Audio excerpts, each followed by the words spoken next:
आज की पत्रकार परिषद में हमने ये बताया कि उद्धव बाला साहब ठाकरे मनसे शरद पवार राष्ट्रवादी के साथ हमने जो प्राइमा फेसिया पहली मीटिंग में जो सीटें मांगी थी, हमने उन्हीं सीटों पे उम्मीदवार खड़ा किया है। मगर राष्ट्रवादी ने, उबाटा ने सभी जगहों पे जो कांग्रेस की हक की सीट है वहाँ पे भी उन्होंने उम्मीदवार डाला है। तो अभी वो अपने लड़ेंगे, हम अपना लड़ेंगे। और साथ ही में बीजेपी ने स्पष्ट कर दिया है कि अजीत पवार गढ़ के सिंबल पे उन्होंने 8 सीटें छोड़ी थी और वो सारे मुस्लिम माइनॉरिटीज़ के जहां मेजर वोट बैंक्स हैं या डिसाइडिंग वोट बैंक्स हैं, उन सभी जगहों पे बीजेपी ने राष्ट्रवादी के सिंबल पे सीटें छोड़ी, क्योंकि फाइनली अजीत पवार ये बीजेपी के साथ, एमआईएम वंचित विकास आघाड़ी ये भी इनडायरेक्टली डायरेक्टली बीजेपी के साथ है, क्योंकि जो सूचनाएं मिलती हैं इनकी सारी बैठक और सारी रसद इनको वहीं से प्राप्त होती है।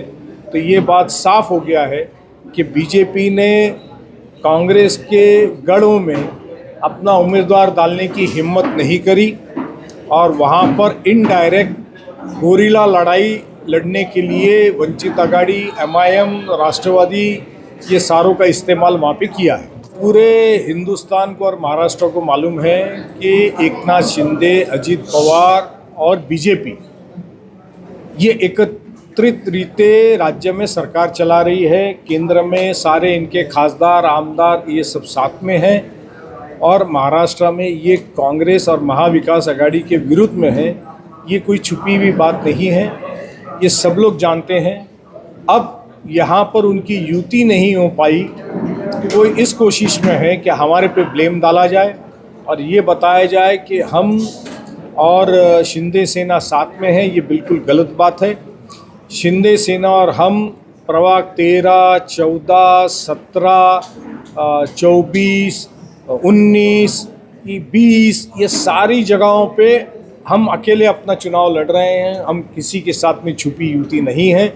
और अगर इस तरह की कोई बातें बीजेपी वाले कर रहा है तो इसका साफ उनके दिल में जो धड़कन है उनकी बढ़ी हुई नज़र आ रही है और कांग्रेस की क्षमता और ताकत उन्हें समझ आ रही है। यूपीटी को पहले ही दिन से जब विचारे साहब हम लोग बैठक में बैठे थे, हमने हमारे हक की 40 से 45 जगह हमने मांगी थी, 40 से 45, और उसमें हार्डकोर हम 32-34 जगह पे हमने उनको कहा था हमारा परफेक्ट समीकरण है और हमारी क्षमता है और हम इस पर ही लड़ेंगे। एक राउंड बात विचारे साहब के साथ हुई, दूसरी राउंड की बात जिला अध्यक्षों के साथ हुई। बाद में जिला अध्यक्ष कांग्रेस के और उबाटा के आपस में चर्चा करते रहे। अंतिम समय तक के एक मत तक नहीं पहुंचा, इसलिए हमने भी जो 36 जगह या 37 जगह फॉर्म भरे थे, हमने प्रिंसिपल ध्यान में रखते हुए कि आप फर्स्ट मीटिंग में जो सीटें पे मांगते हो उन सीटों पे ही आपने लड़ना चाहिए ताकि सेक्युलर वोट बैंक का डिवीज़न ना हो। इसीलिए हमने कई जगहों से 5 या 6 जगहों से या मैक्सिमम 4 जगहों से हमने अपने फॉर्म्स वापस लिए। मुझे तो सिर्फ सलमान खान की बजरंगी भाईजान पता है। अब वो आशीष शेलार साहब का भी मैं कई बार देखता हूँ टोपी लगाए हुए इफ्तार पार्टी करते हैं, तो अभी उनको भी भाईजान बोलना चाहिए क्या? और कई बार फडणवीस साहब को भी मैं देखता हूँ, तब क्या उनको भी भाईजान बोलना चाहिए?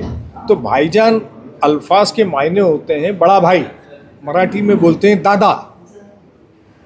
आता त्यांनी त्याला दादा म्हटलं असेल तर काय चुकीचं झालं त्याचं?